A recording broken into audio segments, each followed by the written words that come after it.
Hello, hello, and welcome back to the Satoshi Show. My name is Satoshi Nakamoto, and today we have a little bit of a different program for you today. Today we are speaking about the Americans with Disabilities Act, and specifically we are also creating an Americans with Disabilities Act complaint, because unfortunately we were just subject to an exorbitant amount of fees from the Avis and Budget rental car company. Now, my husband is the one who had this happen to him because, unfortunately, I was not there to help him in this situation. So, what we need to do is we need to tell what happened as a story, okay? So, as we go, I am going to write down what happened. We are going to write down specifically using a transcript, okay? So, this recording will be the transcript that we are going to send along with the ADA complaint, okay? We are going to send it directly to the Justice Department, which is the place where you, my friends, should send all of your complaints that have to do with people discriminating against your disability. You can send it to U.S. Department of Justice, Civil Rights Division, 950 Pennsylvania Avenue Northwest, Washington, D.C., 20530. And you can send it as a form, which they have a form on their website, which is ada.gov/file-a-complaint, okay? ada.gov/file-a-complaint, okay?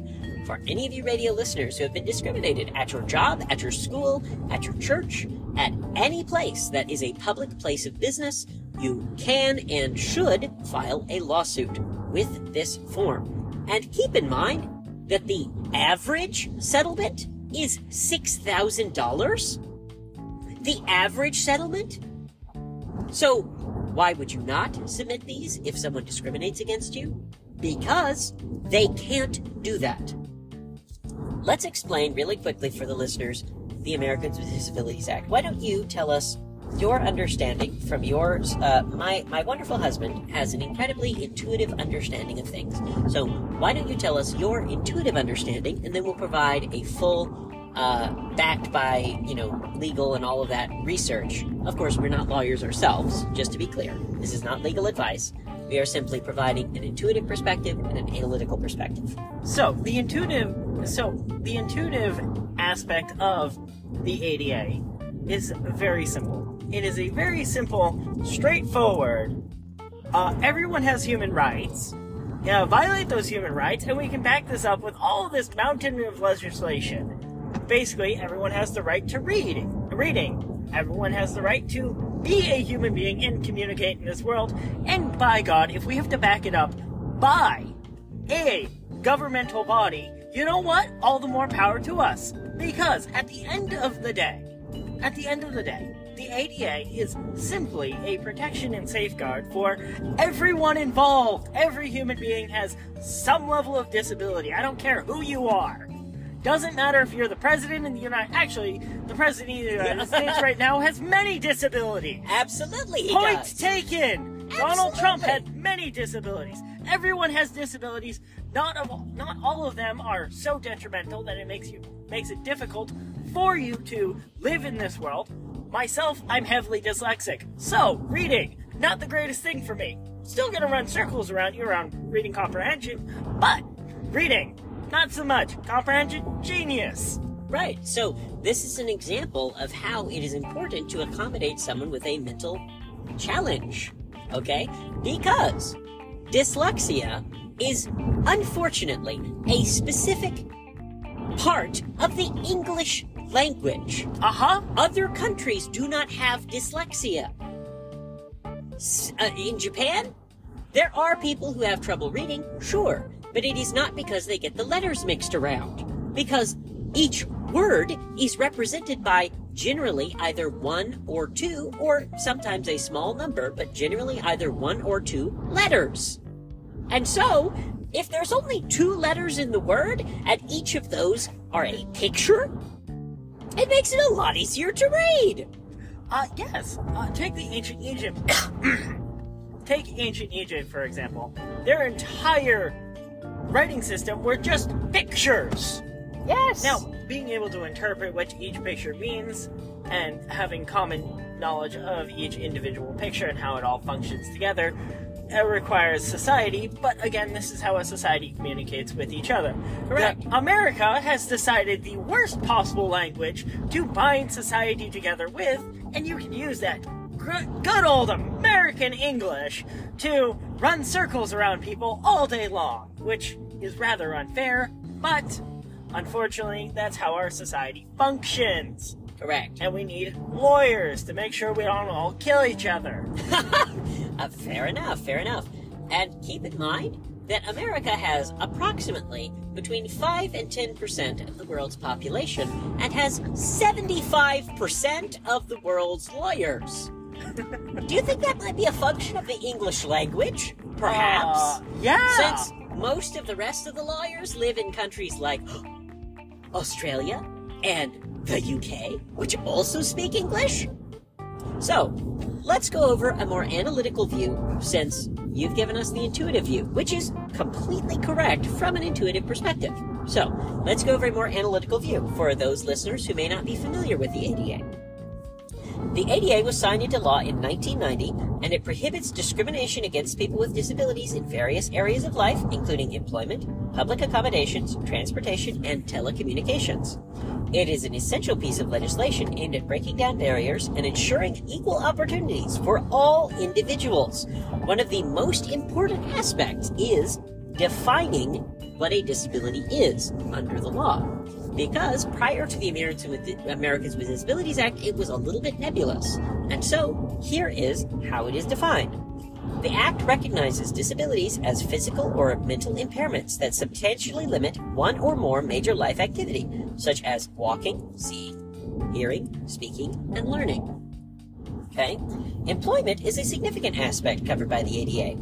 The law mandates that employers with 15 or more employees cannot discriminate against qualified individuals with disabilities. It also requires employers to provide reasonable accommodations to enable employees with disabilities to perform their job duties safely.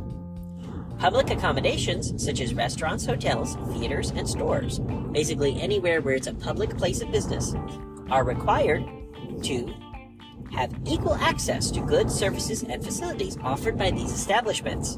They must remove physical barriers where possible, and include things like ramps and accessible parking, and make reasonable modifications to policies and practices. So, these are some ways in which the Americans with Disabilities Act helps people like us. Okay? Absolutely. So Helps now, people like me, helps people like you, helps many of our customers, and helps many of our customers at many of our establishments that we all live and work at. It creates a more unified, cohesive, and standardized building code for everyone involved. It's a good thing that we have these standards. Absolutely. It is incredibly important for many reasons. But one of the most important reasons is because before the Americans with Disabilities Act, there was no recourse for people. People could make a complaint to a manager, people could make a complaint to a boss, but they could not make a complaint to the government when they were discriminated against. Now, the reason why the ADA was passed was specifically because it is an extension of the Civil Rights Act. Okay? The Civil Rights Act passed by Martin Luther King himself. What an incredible person who did so much for this country. Dr. King made sure that there were specific provisions based on the Constitution and written into law. So, for example, it is in the Constitution that you cannot discriminate, but it does not define clearly what you can't discriminate about. So it says, for example, you can't discriminate based on religion, race, origin, that kind of thing.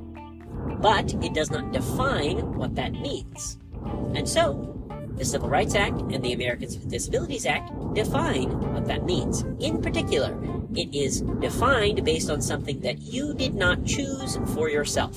That is one of the simplest ways to, and I'm sure a lawyer would be upset for me defining it that way, but one of the most important things in the civil rights legislation is you cannot be discriminated against on something you did not choose for yourself.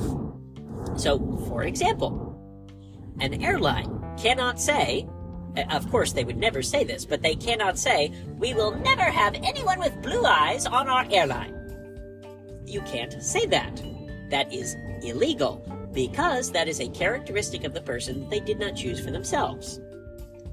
In the same way, an airline would probably rather not have to accommodate people with disabilities because it is very expensive. Well, you know what? World, tough. I would use stronger language. Unfortunately, I can't. Right? But as far as I'm concerned, as far as I'm personally concerned, tough. Deal with it. Correct. I'm sorry, there's people with more money than you in this world who may not have all of the physical abilities of other people. Guess what, world? That's one of the things that make the United States so inclusive, is the fact that we have all this legislation about disability. Correct. I wish we went further with it, but we're working on it. Well, when you and I are in the White House, we will be able to give it further. For example, it is absurd that any employer with under 15 employees does not have to put a ramp in front of their building. That is ridiculous. A ramp is not that expensive.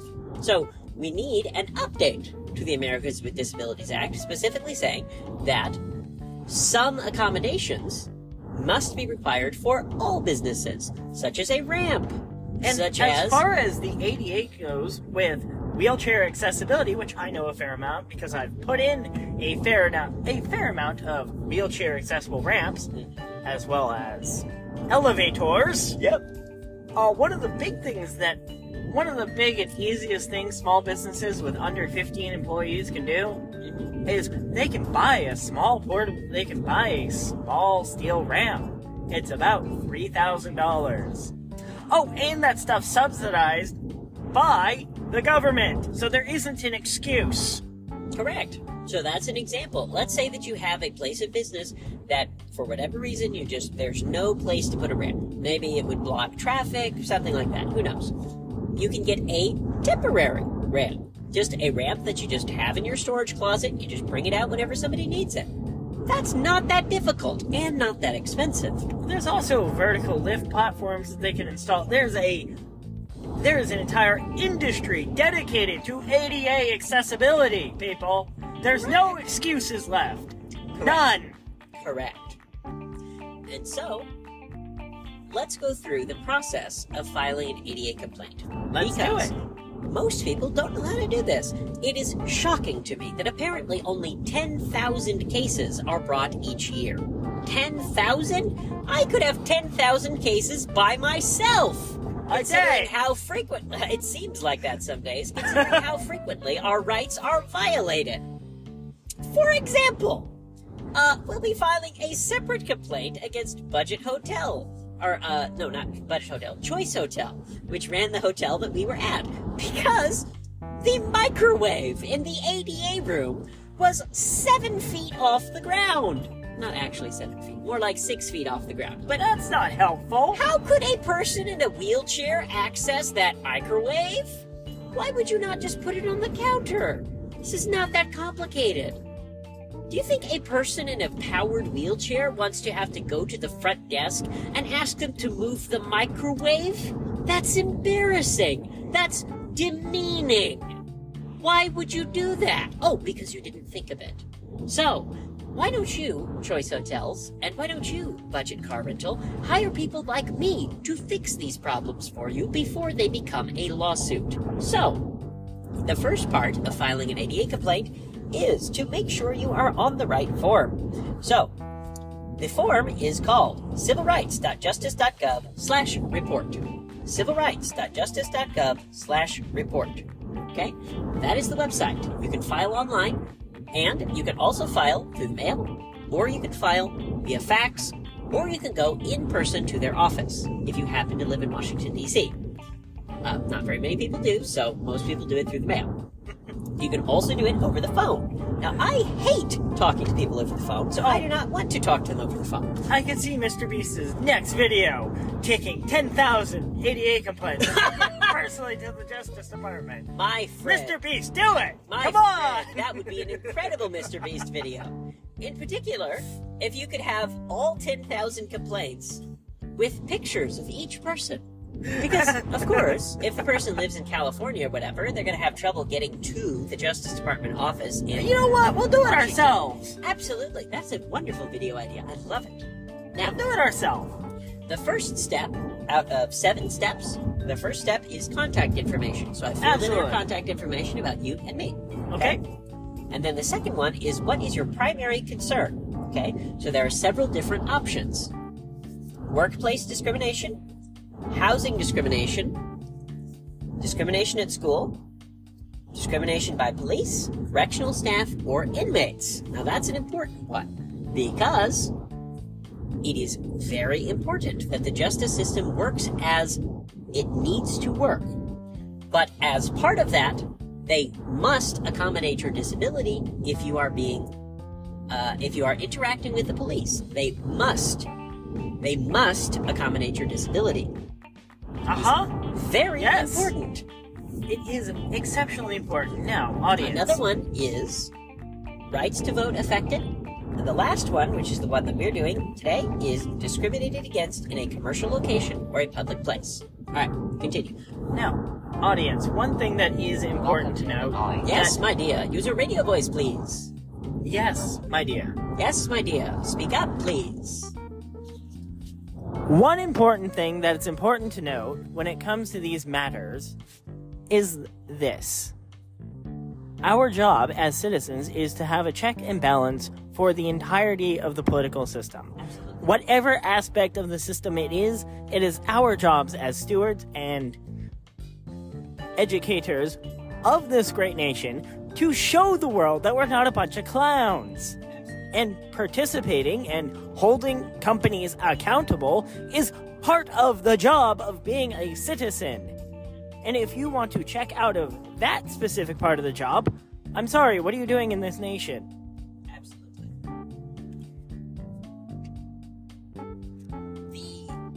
The fact that many people are concerned about their rights but doing nothing about them is disgraceful.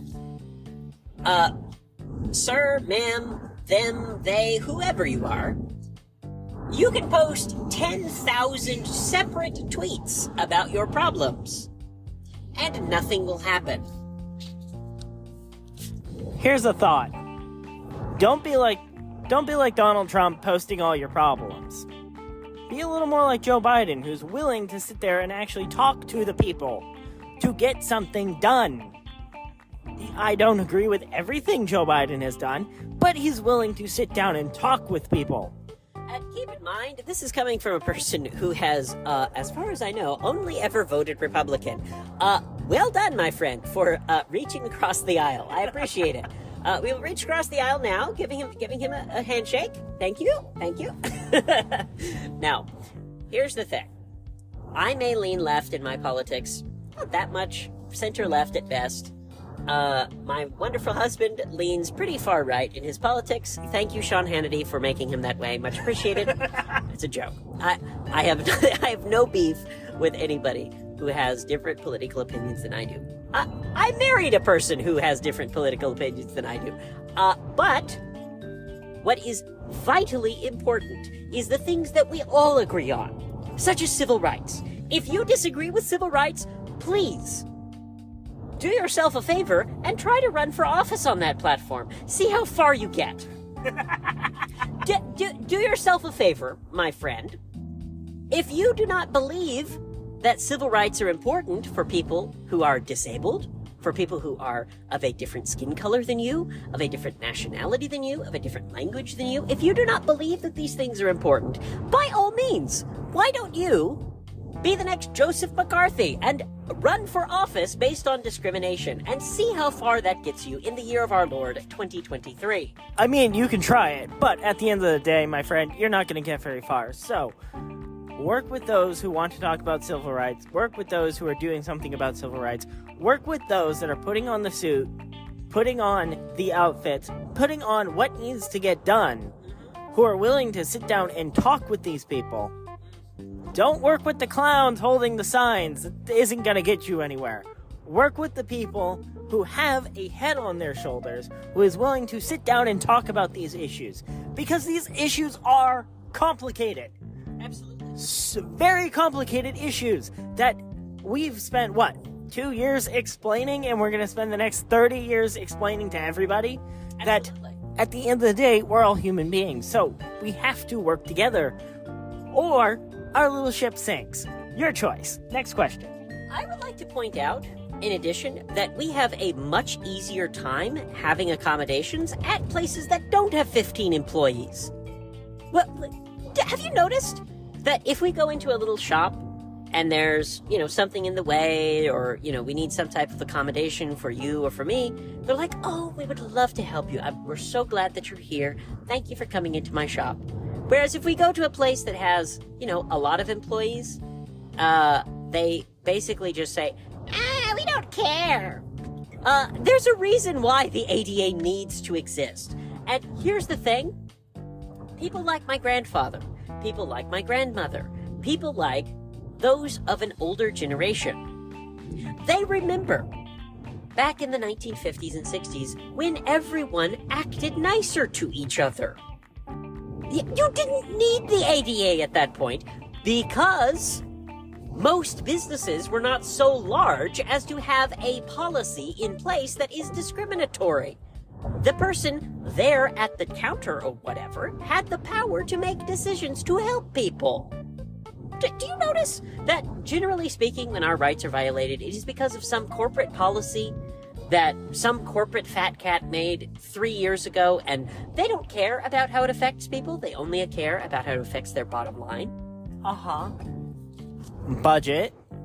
One of the big things with budget is, you have a contract, you have this, you have that, you have to fulfill the contract. Budget. We have 300 different ways to deal with this problem.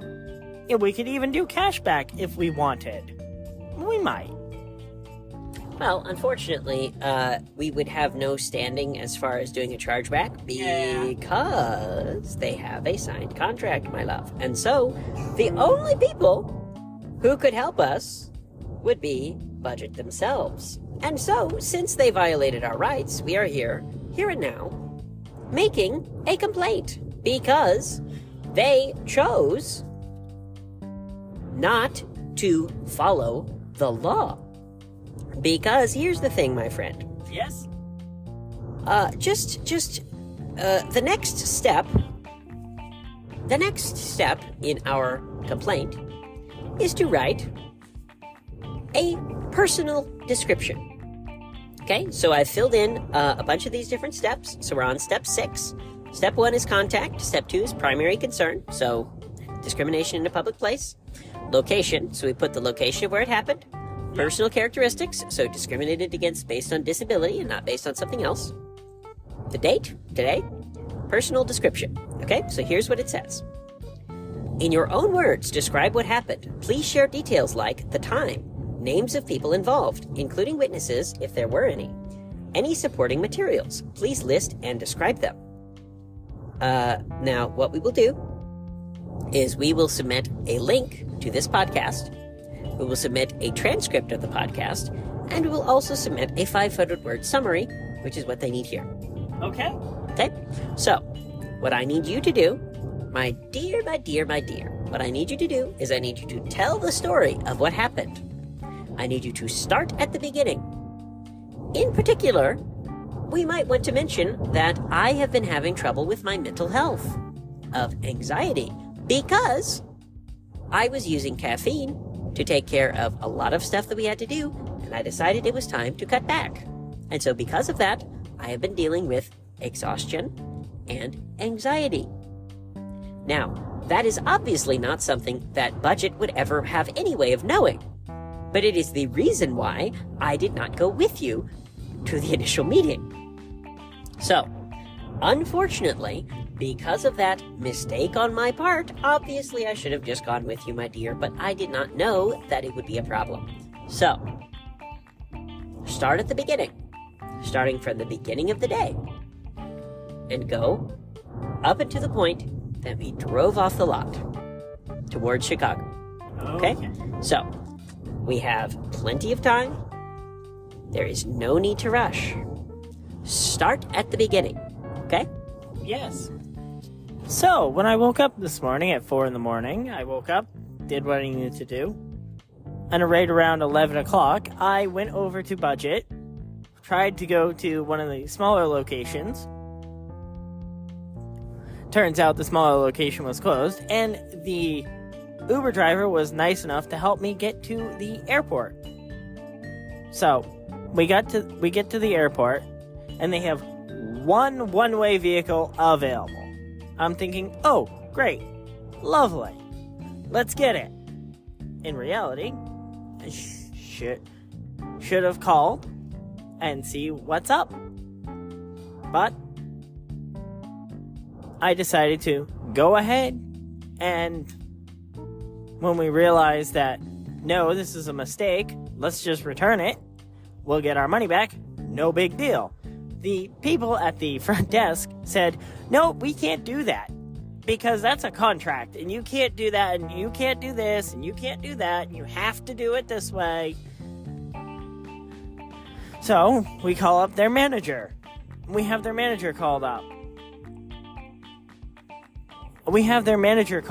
And the manager gives us the same spiel, this and that, and they try to cut us a deal of, oh, if we bring the car back, they'll only charge us $100. They'll only charge us $200.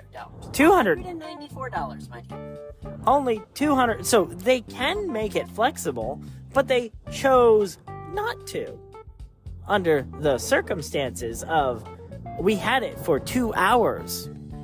And specifically, had it for 2 hours because you needed to drive back and pick up your husband to help you. And your husband is in a wheelchair. Okay? So, let's be specific, please. Yes. Okay? We didn't go joyriding for 2 hours. You drove directly back to the hotel, picked me up, and we drove directly back. And then they were complaining that it had taken 2 hours. Well, we had spent an hour waiting for them. Oh, it's been 2 hours? Yeah. So, we get there. We try to explain the situation of my partner here. He is on Social Security, and it would make a huge dent in our budget. And they can't budge. They can't show any compassion whatsoever. So, my personal vote for Budget, 0 out of 10 customer service. Worst place I've ever worked with. Never working with them again, and quite frankly, we were going to create a non-profit business account with them. We'll go with their competitor and use this story to bolster our argument. Correct. Now, my wonderful, wonderful husband is still learning how to tell stories in a way that would make sense to anyone who does not have ADHD. Yes. So, I am going to start from the beginning. And I am going to tell the story in a coherent way. Because my guess is that the people at the Justice Department are currently scratching their heads going, what? You went to the... And where did... What? Okay. So, here is what happened. We got up this morning. It was time for us to check out and head to Chicago for our flight.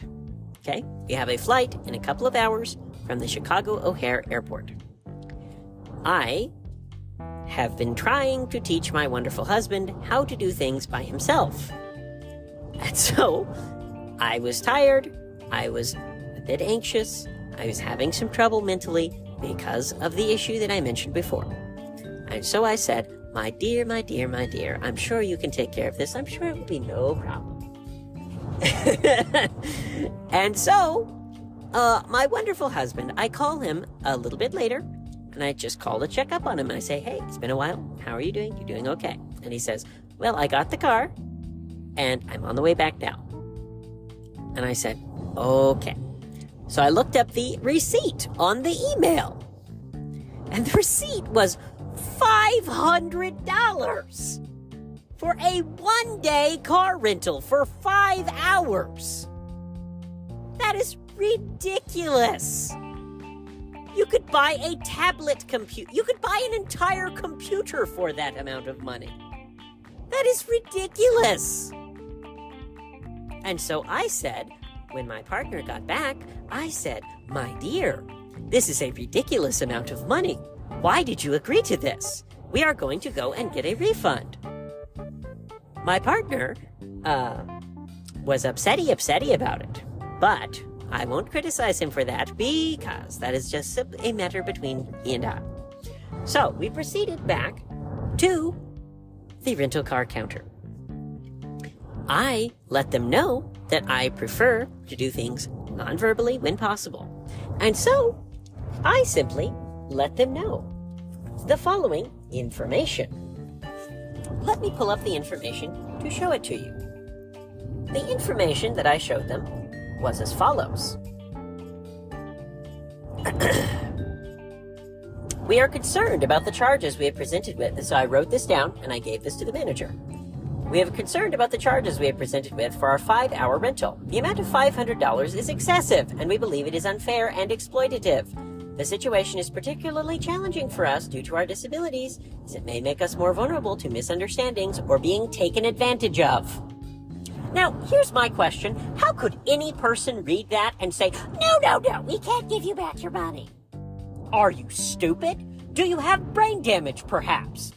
My friend, I am asking only for accommodation under the Americans with Disabilities Act, of which I have the civil right to be able to do. I have the civil right to be able to ask for accommodation, such as my husband is ADHD and dyslexic. He did not understand what the contract meant. He didn't get it. He is ADHD. He wanted it to be over as quickly as possible. And so, you exploited his disability. That is horrible. How dare you, budget? How dare you? Now, I simply let them know this information, and I let them know more information. Of course, I will include all of the information that I let them know in our ADA complaint. Now, the person said, and of course, they were nice enough to write this down for me, which is very helpful. Unfortunately, we can't void the contract. I'm not asking you to void the contract. I'm asking you to do the right thing and give us back our money, because we brought back the car as quickly as possible, considering my disability. Yes, I'm upset. Yes, I am not happy. Yes, you will not be getting any more of my money from my charity. Which, by the way, I mentioned that they would be losing our charity's business, and that didn't change anything. How strange. Since he's had the vehicle for a few hours. Oh, exaggerating? Nice. Very helpful. I can change it to return here and check the vehicle in, which will change the rate to $194. $194? For picking up the vehicle, realizing it was a mistake, picking up his disabled husband, and driving straight back. That is obscene! And yes, I am upset. But I'm upset at budget. I'm not upset at my husband. He just did his best to help me. And budget did their best to screw us over. It says, you can also wait for my boss to come. She won't be able to make it here for 45 minutes to an hour. Well, unfortunately, my wonderful husband would rather jump off of a bridge than wait that long. So we simply talked to the boss over the phone. Now, let me just give you my recollection of how this conversation went, because obviously I can't record when it is their phone. I can't record when it is their phone that I can speak to them, so I can't put it on speaker.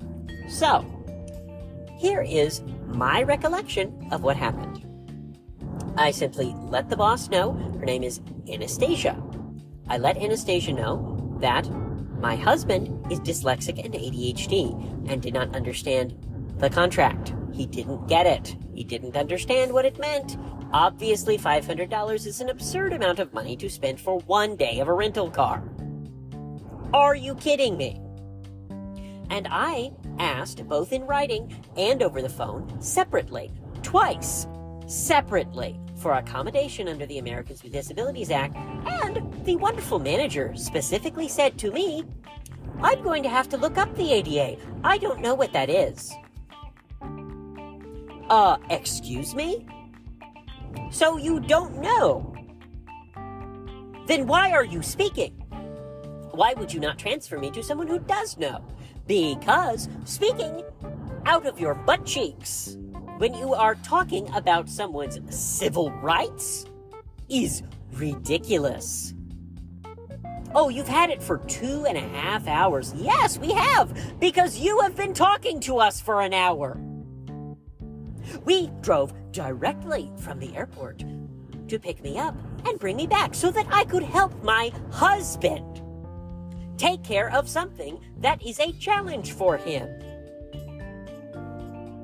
And you, Budget, chose to violate our civil rights by not accommodating the fact that, yes, we made a mistake.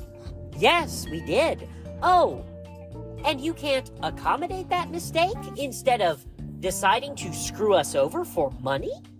Because to me, personally, it sounds to me like you care more about money than you do about your customers.